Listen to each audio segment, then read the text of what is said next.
Baik, assalamualaikum warahmatullahi wabarakatuh. Pada kesempatan kali ini saya akan membahas tentang materi sepak bola. Mungkin saya akan perkenal terlebih dahulu. Nama saya Vega Adi Pratama. Saya dari PJKR-UN 2018. Dan hobi saya adalah futsal dan makanan kesukaan saya adalah mie ayam. Untuk moto hidup sendiri yaitu adalah born to ride to journey.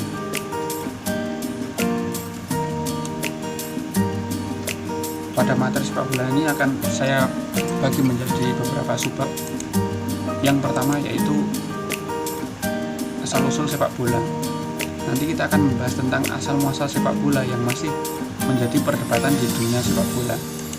Kemudian yang kedua yaitu sarana dan prasarana sepak bola. Di sini membahas tentang ukuran lapangan sepak bola dan ukuran bola itu sendiri menurut standar PSSI dan FIFA.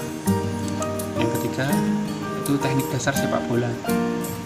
Nanti kita akan membahas tentang passing, shooting, dan dribbling. Sebenarnya ada banyak, tapi saya akan mengambil 3 saja yang pokoknya saja. Kemudian yang keempat yaitu manfaat sepak bola, membahas tentang dampak sepak bola bagi kehidupan kita itu sendiri.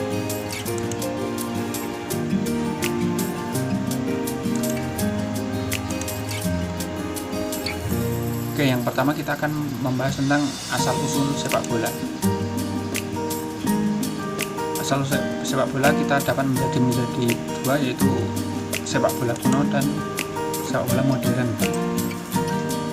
Pada sepak bola kuno di masa 2-3 Masehi di Cina dinasti Han, sepak bola itu sudah ada, tapi sebutannya itu bukan sepak bola, mereka menyebutnya sebagai suju, su yang berarti menerjang dengan kaki, dan cu yang berarti kulit yang ada isinya. Tujuan suju ini ada di Cina yaitu untuk melatih para tentara Cina agar fisiknya tetap bugar, dan tujuan kedua yaitu sebagai hiburan semata. Tetapi di Jepang juga ada yang sejenis dengan permainan ini, mereka menyebutnya sebagai kemari, yaitu yang artinya bola yang terbuat yang digumpal-gumpalkan dari kulit kijang. Pada tahun 1365, Raja Edward melarang sepak bola. Jadi sepak bola ini pernah dilarang dikarenakan alasannya tersebut pada masa itu adalah permainannya itu sangat brutal sekali dan sangat keras sekali untuk ditonton. Tetapi pada beberapa tahun kemudian dicabut oleh Raja Edward III dan boleh dimainkan. Setelah beberapa selang tahun penguasaan Raja Edward III, dan Ratu Elizabeth melarang kembali karena dalam sepak bola tidak ada aturan yang sangat jelas sekali untuk mengatur permainan tersebut. Selanjutnya Charles II mencabut larangan tersebut kembali di Inggris. Jadi di Inggris itu boleh dimainkan pada saat Charles II sedang memimpin negara tersebut. Kita lanjut ke sepak bola modern. Ini dimulai pada tahun 1863, di mana pertemuan pertama kali di Tavern, yaitu mereka membentuk organisasi yang bernama Football Association Freemason Tavern, yang dimana organisasi ini bertugas atau bertujuan untuk membuat peraturan tunggal sepak bola. Jadi inilah cikal bakal peraturan sepak bola itu sampai sekarang. Lalu berkembang lagi, mereka membuat organisasi yang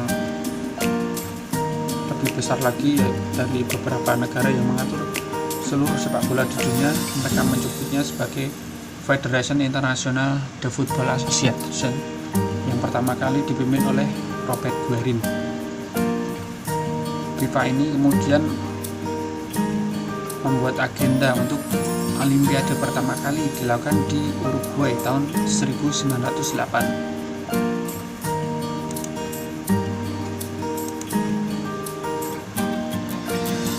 Selanjutnya kita akan membahas tentang ukuran lapangan sepak bola. Panjang lapangan sepak bola itu sekitar 90 sampai 120 meter. Kemudian lebarnya yaitu 45 sampai 90 meter. Radius lingkarannya ini 9,15 meter. Ini radius jari-jari. Jadi kalau diameter sekitar 18,3 meteran lah. Kotak penalti ini yang kecil dengan panjang 18,3 dan lebarnya 5,5. Ini kenapa tulis 11? Karena di sepak bola itu ukurannya itu beda-beda, nanti akan saya jelaskan. Di kotak kiper yaitu 40,3, lebarnya itu 16,5. Ini yang sampai saya sebutkan ini adalah ukuran sepak bola yang sudah berstandar FIFA. Ini cukup besar lapangannya karena menyesuaikan tubuh orang-orang Eropa atau orang luar. Kalau di Indonesia sendiri ukurannya panjangnya itu hanya sekitar 6 sampai 120-an karena orang Indonesia itu kecil-kecil. Jadi lapangan itu biasanya disesuaikan dengan siapa yang bermain di lapangan tersebut. Jadi lapangan sepak bola itu bisa berbeda-beda, tapi kalau sudah internasional kelasnya ini sudah ditetapkan sama FIFA.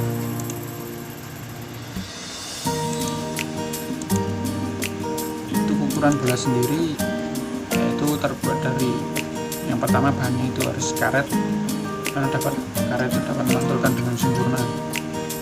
Beratnya sekitar 410 sampai 450 gram. Kalau lebih ringan dari ini mungkin bolanya akan mudah terbawa dengan angin, atau mungkin kalau lebih berat lagi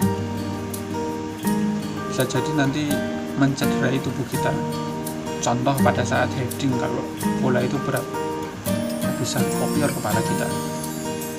Untuk keliling sendiri yaitu kisaran 68 sampai 70 cm supaya presisi dalam menggelinding di lapangan. Tekanan udaranya yaitu 0,60 sampai 110 atmosfer.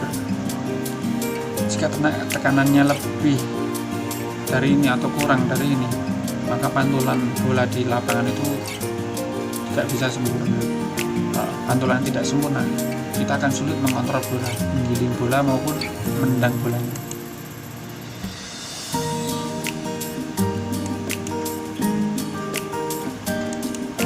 Subbab selanjutnya yaitu tentang teknik dasar sepak bola. Di sini saya menjelaskan tentang 3 saja, sebenarnya ada banyak selain ini. Ada controlling, ada heading, ada throw in. Tapi saya akan mengambil 3 saja yang pokok. Yang pertama yaitu passing. Passing ini adalah gerakan menendang bola ke arah teman bertujuan untuk mengoper agar alur permainan itu tercipta. Passing ini dapat kita lakukan dengan 2 cara, yaitu dengan kaki bagian dalam dan juga kaki bagian luar. Kemudian teknik dasar yang kedua yaitu shooting. Shooting yaitu menendang bola dengan bertujuan mencetak gol ke arah gawang. Shooting dapat kita lakukan dengan 2 cara juga, yaitu dengan punggung kaki dan juga ujung kaki bagian dalam. Kalau kalian mau mengincar speed atau kekerasan, kalian bisa menggunakan kaki bagian punggung. Tapi kalau kalian untuk mengincar akurasi atau ketepatan, kalian bisa menggunakan ujung kaki, atau biasa kita di sini menyebutnya dengan flashing. Teknik dasar yang ketiga adalah dribbling, yaitu bertujuan untuk menerobos pertahanan lawan ataupun melewati lawan 1 lawan 1. Dribbling bola dapat dilakukan dengan 2 tiga cara malah, dengan kaki bagian dalam, bagian luar, dan kaki bagian punggung.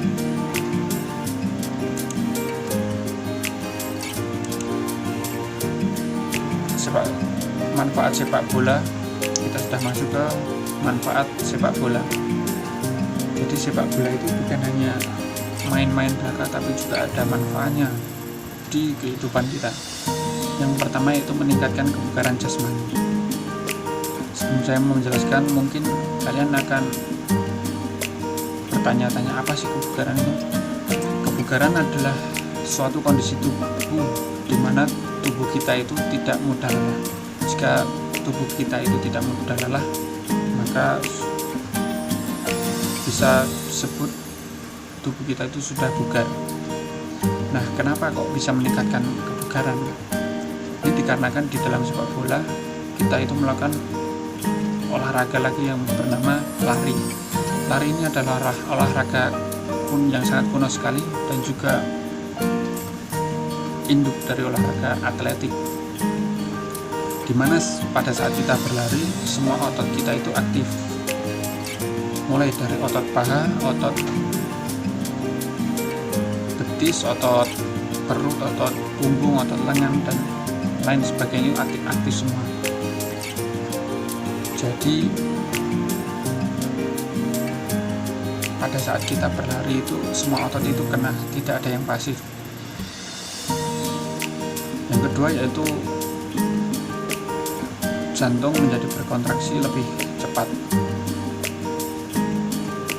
Ini berguna untuk melatih jantung kita agar terbiasa untuk kerja keras layaknya seker mesin lah, ya layaknya mesin. Kalau mesin itu tidak kita panasi, ya motor itu akan macet mungkin atau melambat. Kalau kita sering gunakan ya cepat panas dan performa pun juga akan meningkat. Kemudian manfaat yang kedua yaitu melatih kecerdasan. Dalam sepak bola selama 90 menit kita dituntut untuk membongkar taktik lawan, membongkar pertahanan lawan, dan juga kita harus berpikir bagaimana cara bertahan menghadapi serangan lawan. Jika IQ kita jongkok atau tidak berpikir, pasti sampai kapanpun kita tidak akan bisa membongkar pertahanan lawan atau taktik lawan. Jadi di dalam sepak bola diperlukan IQ yang tinggi. Ada lagi pada saat 1 lawan 1 di sepersekian detik, kita itu harus memutuskan mau diapakan bolanya, mau dioper atau di shooting atau mau di dribbling. Itu semua adalah keputusan kalian pada saat 1 lawan 1, dan itu harus dipertimbangkan secara matang-matang, karena kalau salah kita akan menghancurkan alur permainan tim kita, dan lawan pun malah bisa menjadi counter attack nanti. Jadi sepak bola itu bukan hanya masalah fisik saja, tapi juga memerlukan IQ yang tinggi. Apalagi kalau posisi kalian itu gelandang serang atau gelandang tengah yang mengatur atau menyambung dari permainan di pertahanan ke menyerang. Yang ketiga yaitu menambah relasi. Jadi sepak bola itu bukan hanya musuh-musuhan atau lawan-lawanan, tapi juga dapat menambah pertemanan. Kita musuhan atau berlawan itu hanya ada di dalam lapangan, tapi kalau sudah di luar lapangan kita bisa saling sharing atau saling ngobrol tentang sepak bola.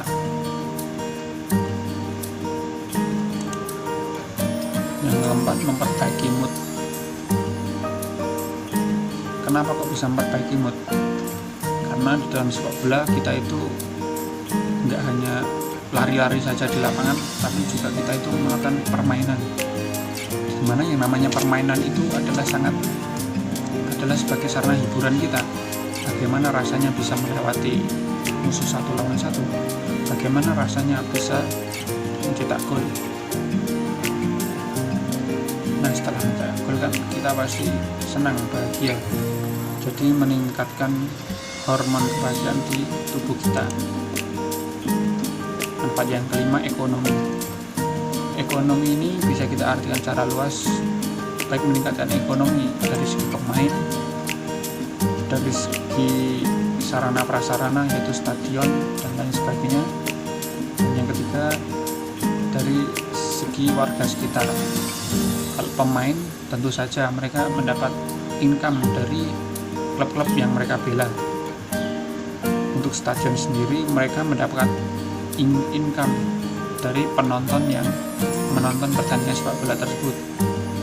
Warga sekitar biasanya adalah menjadi pedagang asongan atau pedagang jajanan-jajanan di sekitar stadion,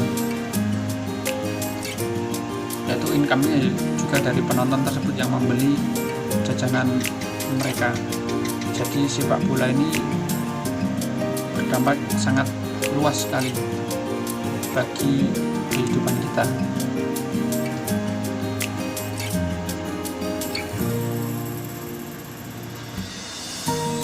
Jadi kesimpulannya adalah sepak bola itu bukan hanya sekedar permainan saja, tapi juga ada manfaatnya, dan manfaatnya itu sangat luas sekali.